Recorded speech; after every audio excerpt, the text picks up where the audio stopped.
बिस्मिल्लाहिर्रहमानिर्रहीम। अच्छा, आज हम पढ़ेंगे सेल्सफोर्स एक्टिविटीज के बारे में, और उसमें जो है हम अकाउंट रिलेशनशिप मैनेजमेंट को पढ़ेंगे। अब अकाउंट रिलेशनशिप मैनेजमेंट क्या चीज़ है और उसको हम क्यों पढ़ते हैं? अकाउंट रिलेशनशिप मैनेजमेंट का मतलब ये है कि किसी तरह आप एक ऐसा रिलेशनशिप मैनेजमेंट बना लें जिसमें आपकी एक ऐसी स्ट्रेटेजी हो जिसमें ऑर्गेनाइजेशन अपना एक level of management with audience create कर सके। और वो कैसे क्रिएट होगा? वो ऐसे क्रिएट होगा कि आप बिजनेस और कस्टमर के दरमियान जो है कि ऐसा रिलेशनशिप बना लें ताकि वो फ्यूचर में आपके लिए काम आए।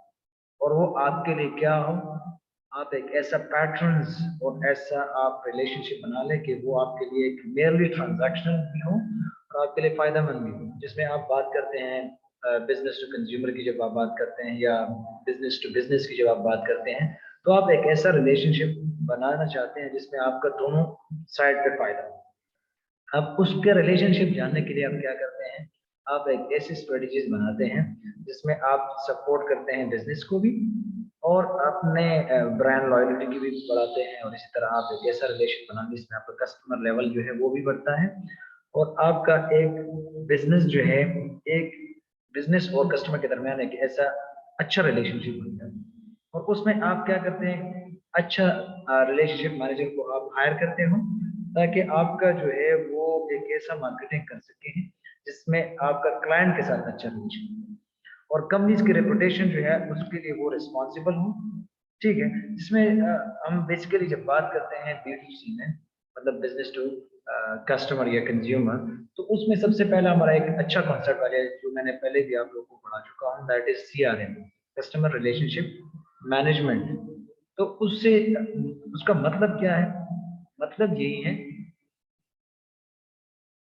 मतलब यही है कि आप किसी ना किसी तरीके से जो है आप मार्केट ट्रेंड्स में लोगों को जान सको और आप एक ऐसा सॉलिड रैपो बना लो कस्टमर के साथ ताकि वो आपके लिए सिग्निफिकेंट भी हो सेल्स के लिए, और आप अपनी इकोनॉमिक लैंडस्केप जो है, कंज्यूमर का टेस्ट और सारी चीजें जो है आप वो उसको सपोर्ट कर सको। टिपिकली जब हम बात करें CRM की, तो वो जो है आपकी कोई भी सेल्स अनाउंसमेंट, जो भी आपकी न्यूज़ लेटर है या आपके जितने भी पोस्ट सेल सर्वे हैं, तो उसमें हम वही CRM प्रोग्राम की बात करें। उसमें सबसे ज़्यादा जो ज़रूरी है वो यही है कि आप किसी तरह बिजनेस रिलेशनशिप भी बना लें और कस्टमर रिलेशनशिप। अब जब आप बिजनेस रिलेशनशिप की बात करते हैं अकाउंट रिलेशनशिप में, वो यही है कि आप किसी तरह वेंडर्स के साथ, सप्लायर के साथ, डिस्ट्रीब्यूटर के साथ और जितने भी आपके एसोसिएट्स हैं जिससे आप फायदा हासिल कर सकते हैं। और जिस तरह हम इसको एक और नाम भी देते हैं बिजनेस रिलेशनशिप मैनेजमेंट। एक तो है हमारा कस्टमर रिलेशनशिप मैनेजमेंट, एक होता है बिजनेस रिलेशनशिप मैनेजमेंट जो हम D2B में ज्यादातर इस्तेमाल होता है। एक तो D2C में वो CRM है, अब यहाँ पर क्या इस्तेमाल होगा? D2B में BRM, बिजनेस रिलेशनशिप मैनेजमेंट। मैंने अभी बात की कि आप रिलेशनशिप वेंडर्स के साथ, सप्लायर के साथ, डिस्ट्रीब्यूटर के साथ, जितने भी आपके एसोसिएट्स हैं उसके साथ बना लें, तो वो आपका BRM कहलाता है। उसमें जो है BRM का किरदार क्या होता है कि पॉजिटिव एक प्रोडक्टिव रिलेशनशिप बना ले कंपनी का और उसके बिजनेस पार्टनर के साथ। और ये बिजनेस जो है, जो आपका BRM है, उसमें आपका ट्रस्ट भी सॉलिडिफाइड रूल्स और इस तरह एक्सपेक्टेशन और इसी तरह जो है आपका एक एस्टैब्लिश बाउंड्रीज होगी जिसमें आप काम करेंगे। इसी तरह आपकी कॉन्ट्रैक्ट नेगोशिएशन और क्रॉस सेल जितने भी अपॉर्चुनिटीज है वो इसी में आप बनाते हैं। ठीक है, so this was about account relationship management. थोड़ा सा इसको आगे बढ़ते हैं। अब इसमें जो हमारा पहला कॉन्सेप्ट आता है that is account purchasing process. What do mean by account purchasing process? Purchasing process का मतलब ये है कि किसी तरह लगभग जो इंडिविजुअल है या बिजनेस है जो कि आपके लिए परचेजिंग करता है, तो वो अगर आप रेगुलर बेसिस पे करते हैं या फर्स्ट टाइम कर रहे हैं या वन टाइम कर रहे हैं, तो उसके लिए आपका एक परचेजिंग प्रोसेस होता है इसके थ्रू आप ये करते हैं। अब बिजनेस के लिए शायद आप ये देखते हैं कि हमारे लिए प्रोक्योरमेंट प्रोसेस होता है। अब प्रोक्योरमेंट प्रोसेस जो है वो ज्यादातर आप कहीं भी होता है कि आप किसी तरह गुड्स और सर्विस को जिस तरह आप ऑब्टेन करते हैं, तो उसमें आपका ओवरऑल जो फ्रेमवर्क है, जो फ्रेमवर्क बन जाए और आप उसको ऑप्टिमाइज कर ले परचेजिंग और जितने भी आप उसकी मैक्सिमम वैल्यू सेविंग्स कर ले, एफिशिएंसी जाए, तो आपका वो क्या है? वो आपका प्रोक्योरमेंट प्रोसेस में शुरू होगा। अब परचेजिंग प्रोसेस जो है, सिंपली आप आप एक ट्रांजैक्शन जब करते हैं तो उसमें आपका कंज्यूमर रिसर्च, परचेज आपका क्या कैसे हुआ, आपका अप्लायंस कैसा है, तो आप प्रोक्योरमेंट टीम को जब आप ये काम देते हो कि किसी तरह आप गुड रिक्विजिशन कर लो हमारे लिए सर्विस को थ्रू सप्लाई चेन कर लो, तो आपका प्राइमरी बेनिफिट यहाँ पे क्या होगा कि आप अपने वेस्ट को अवॉइड करें या फ्रॉड को अवॉइड करें, या आप जो है रफ स्पेंडिंग या रफ स्पेंडिंग जो है ना उसको अवॉइड कर लें, और या चोरी को अवॉइड करें। तो परचेजिंग प्रोसेस के लिए ये भी जरूरी है कि आप एक ऐसा बाइंग प्रोसेस बना लें जिसमें आपका डायरेक्ट स्पेंड या इनडायरेक्ट स्पेंड से आपको पता चल जाए। इसी तरह आपका सप्लायर रिलेशनशिप मैनेजमेंट भी जरूरी है, इसमें आप स्ट्रीमलाइन कर लो प्रोक्योरमेंट साइकिल को और उसके सब प्रोसेस को, और आप एक ऐसा ऑडिट ट्रायल बना लें जिसमें आपका इंटरनल और एक्सटर्नल रिव्यू भी हो, ठीक है, और उसमें एक ऐसा मॉडल बना लें जिसमें आपका बिजनेस प्रोसेस मैनेजमेंट भी इस्तेमाल हो, ठीक है। अब जब आपका मैनुअल फ्लो वर्क फ्लो होता है जिसमें आप अपना पेपर बेस्ड रिकॉर्ड रखते हैं, जो भी होता है वो आपके लिए एक ऑप्टिमल रिटर्न तो लाता है, इसमें आपका स्ट्रेटेजिक सप्लाई सारी चीजें यहाँ पे होती हैं। लेकिन जब आप परचेजिंग प्रोसेस में ही बात उसको उठा लेते हो, अब परचेजिंग प्रोसेस स्टेप है, जब आप बात करते हो तो उसके लिए सबसे पहले जरूरी क्या है। अब यहाँ पे थोड़ा सा इसको आगे मैं बता देता हूँ। यहाँ पे आपका कोई भी परचेज, आगे दोबारा हम इसको पढ़ेंगे बाइंग सेंटर को, लेकिन इससे पहले थोड़ा सा इसको देख लेते हैं कि टिपिकल परचेजिंग प्रोसेस में हमारे लिए क्या होता है। Need recognition, what do you mean by need recognition, कि कोई भी गुड सर्विस पहले आप आइडेंटिफाई करें जिसकी जरूरत होगी मार्केट में, और उसको आप पहले वहां पर वो करेंगे। अब आपके लिए परचेज प्रोसेसिंग में नीड्स की जो गुड्स है उसकी अहमियत होगी, जिस गुड्स की आपके लिए अहमियत होगी, आप उसको खरीदना चाहते हैं, तो वो पहले आप उसको देख लेते हैं। फिर उसमें जो है आप अपना एक रिक्विजिशन क्रिएट करते हो परचेज, और उसमें आप अपने लिए रिव्यू अप्रूवल करते हो, फिर आप उसके बाद जो है रिक्वेस्ट फॉर प्रपोजल आप करते हो, उसके बाद फिर आप एक कॉन्ट्रैक्ट और नेगोशिएशन करते हो अप्रूवल के लिए, फिर उसके बाद शिपिंग करते हैं, रिसीविंग करते हो, फिर उसमें जो है आप अकाउंट पेबल के हवाले से, अकाउंट रिकॉर्ड के हवाले से ये सारा अपडेशन। अब नीड एनालिसिस क्यों जरूरी है? अब जब मैंने अभी पहले बता दिया कि कोई भी गुड जब आप लेते हैं कंपनी के लिए क्या है, डॉक्यूमेंट्स जरूरी हैं ताकि वो किसी पर्टिकुलर प्रॉब्लम को सॉल्व। अब प्रोक्योरमेंट टीम का काम क्या है कि कोई भी नीड जो है जरूरत के मुताबिक वो देख लेगा और वो उसके मुताबिक जो है डिटर्मन कर लेगा। फॉर एग्जांपल कंपनी का एक ऐसा मसला है कि कोई भी ट्रैवल एक्सपेंस जो है हाई, लेकिन उसमें जो है फ्यूल एफिशिएंसी में वो इन्वेस्ट करें, कैसे इसको इफिशिएंट बनाए कंपनी के ट्रांसपोर्टेशन को। तो वो अपने सेल्स स्टाफ को क्या बताएगा, किसी तरह आप अमाउंट ऑफ ट्रैवल जो है, मतलब रिमोट एम्प्लॉयज के लिए जो है उसको आप एडवांस टेलीकम्युनिकेशन सॉफ्टवेयर के जरिए, तो क्या है थोड़ा बहुत आप अपने लिए क्या करते हो उसको कम करने की कोशिश करते हैं। अब उसमें जब रिक्विजिशन की बात करते हैं कोई भी परचेज ऑर्डर, तो कोई भी आप एक चीज जब आप परचेजिंग प्रोसेस को जब आप किक ऑफ करते हो या उसमें आप जो है परचेजिंग डिपार्टमेंट को इन्वॉल्व करते हो, तो उसमें सबसे ज्यादा क्या जरूरी है कि आप उसकी डिटेल्स निकालें, जो आपको जरूरी है कि आप उसको ऑब्टेन करेंगे, ठीक है, और उसमें जो है अपना एक एस्टेब्लिश बजट देख लेंगे कि उसको कैसे आपने अपडेट करना है, परचेज ऑर्डर को कैसे अपडेट करना है, और उसको कैसे सप्लायर तक प्रेफर करना है, और कोई कौन से आइटम होंगे। तो उसमें से आप एक्सपेंसिव चीजों को भी उठाएंगे और जो आपके लिए इनएक्सपेंसिव हो वो भी उठाएंगे और उसको देख लेंगे। अब परचेज ऑर्डर रिव्यू में क्या करेंगे, अब उसको आपने अप्रूव करना है और उसको आपने सेंड करना है। अब रिक्वेस्ट फॉर प्रपोजल में क्या होगा कि कोई भी बजट जो आपने डिसाइड किया, मतलब आपने डिसाइड किया कि यार इसको अभी एक्सेप्ट किया जाए, तो आप उसको डिस्पैच करेंगे और उससे आप बात करेंगे। अब कॉन्ट्रैक्ट नेगोशिएशन में क्या होगा कि आपने वही चीज जो है अभी उस पर अमल करना है और उसको फिर साइन करना है, इंश्योर करना है, और उसको जो है म्यूचुअली सेटिस्फैक्ट्री एग्रीमेंट में डालना है दोनों पार्टीज के। शिपिंग और रिसीविंग का क्या मतलब है कि आपने वही सप्लायर को माल आपके साथ वो किया है, तब उसको जो है एग्रीड करना है और उसको भिजवाना है।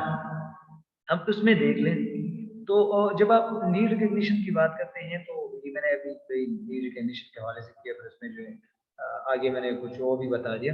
अब उसको थोड़ा सा देख लेते हैं कि नीड रिकग्निशन के हवाले से मैंने बता दिया। अब इवेल्युएशन ऑफ ऑप्शंस, अब अल्टरनेटिव्स अगर आपके पास कोई है, अब आपने डिसाइड किया कि आप नीड रिकग्नाइज के हवाले से आप ये चीज हो गया, अब उसमें आप क्या देखते हैं कि कोई भी ऑप्शंस आपके पास अवेलेबल है जो उस सोल्यूशन के मुताबिक होती है, तो उसको आप ले लेते हो। परचेज डिसीजन में क्या करते हैं कि यार उसी प्रोसेस को कन्वीनियंट बनाने के लिए आप इनएक्सपेंसिव चीज को डाल लेते हो जो आपके लिए वो, और वो इनएक्सपेंसिव हो उसको आप परचेज डिसीजन में डाल लेते हो। इम्प्लीमेंटेशन इवेल्युएशन से क्या मुराद है, उस चीज को आप अब लाए अमल में लाओ, उसको अभी इम्प्लीमेंट करो और उसको आप क्या करो, सपोर्ट कर लो कि आप कस्टमर को कि कैसे आपने इंस्टॉल अब इसको करना है परचेज डिसीजन में कि customer how to install and use the product, replenish and evaluate value. अब उसको उसके बारे में बताना है, जो प्रोडक्ट आपने बता दिया उसके बारे में बताना है कि यार कैसे आपने इस प्रोडक्ट को ठीक करना है, इसको रिप्लेनिश करना है और इसको सही तरीके से इंस्टॉल करना है। ये किस्म का आपका जनरली बिजनेस के लिए भी इसी तरह होता है, लेकिन आप जब कस्टमर की बात करते हैं तो थोड़ा सा उसको भी देख लेते हैं। कस्टमर के लिए नीड रिकग्निशन क्या है, कोई भी कस्टमर जो सर्फ लेना चाहता हो, कोई बिस्किट लेना चाहता हो तो पहले वो आइडेंटिफाई करें, उसके पास फिर ऑप्शंस होंगे कि कौन सा सर्फ ले ले, कौन सा बिस्किट ले ले। इस तरह परचेज डिसीजन में वो क्या होगा कि वो डिसाइड करेगा कौन सा प्रोडक्ट लेना और उसको फिर इम्प्लीमेंट करेगा। इन फ्यूचर वो हो सकता है कि उसका वो लॉयल बन जाए, दोबारा वो ले। अब वापस आते हैं थोड़ा सा कि मैंने अकाउंट परचेजिंग प्रोसेस के बारे में बता दिया, अब थोड़ा सा द बाइंग सेंटर क्या है। अब बाइंग सेंटर से क्या मुराद है, बाइंग सेंटर से मुराद ये है कि कोई भी चीज जब आप कोई कंपनीज के लिए लेते हो या अपने लिए लेते हो, लेकिन जब आप बाइंग सेंटर की बात करते हैं तो वो हमेशा के लिए कंपनी के लिए होता है, क्योंकि कंपनी में वो एक्सपर्ट बैठे होते हैं। वो एक्सपर्ट जो है आपके लिए ये ड्यूटीज करते हैं कि वो आपके लिए ढूंढते हैं कि कौन सी जगह पर जो है आप कौन सा चीज खरीद सकते हैं। तो B2C में तो खैर वो आपके साथ दोस्त जा सकते हैं, लेकिन B2B में आपके एक्सपर्ट होंगे ऑर्गेनाइजेशन के अंदर और वो देखेंगे कि कहाँ से आपने चीजें खरीदें। अब लार्ज ऑर्गेनाइजेशन जितने भी हैं उसके लिए एक परमानेंट डिपार्टमेंट होता है और उसमें वो लोग बैठे होते हैं जो आपके लिए शॉप और लिविंग जो है वो करते हैं और वो प्रोफेशनल होते हैं और उसके टाइटल्स समटाइम्स वो वेरी करते हैं। वो कभी कभी बायर होते हैं, कभी कभी अभी कंपनीज के लिए वो परचेजिंग एजेंट्स बन जाते हैं, कभी परचेजिंग मैनेजर बन जाते हैं और कभी प्रोक्योरमेंट ऑफिसर बन जाते हैं। और रिटेलर जो है वो आपके मर्चेंडाइजर होते हैं जो आपसे वो चीजें वो खरीदते हैं। अब इसको देख लें, इसमें एक और चीजें हैं, अदर बायर क्या होता है।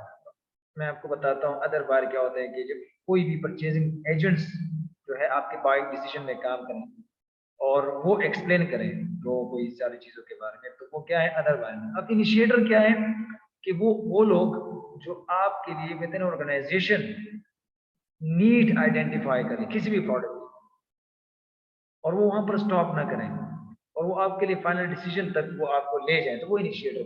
अब यूजर्स क्या है, अब यूजर वही लोग जो आप ग्रुप्स कोई भी ऑर्गेनाइजेशन में जो वो प्रोडक्ट यूज करेंगे और आपके फॉर एग्जांपल कोई भी यूजर जो है वो इनिशिएटर भी बन सकता है क्योंकि उसने वो इनिशिएट किया होता है और फिर वो खुद भी इस्तेमाल करता है। अब मैं आपको बताता हूँ इसकी मिसाल कि यार इनिशिएटर और यूजर कैसे मतलब यूजर भी होता है इनिशिएटर। फॉर एग्जांपल मैं अपनी मिसाल है, मैं एक टीचर हूँ, मुझे जो है एक इलेक्ट्रॉनिक बुक चाहिए, तो फिर मैं यूनिवर्सिटी को वो बता दूंगा, उसके बाद वो मैं वो परचेज करूंगा यूनिवर्सिटी के थ्रू, फिर वो जो है मैं उसी यूनिवर्सिटी में इस्तेमाल करूंगा। तो ये क्या है, मैं इनिशिएटर और यूजर दोनों।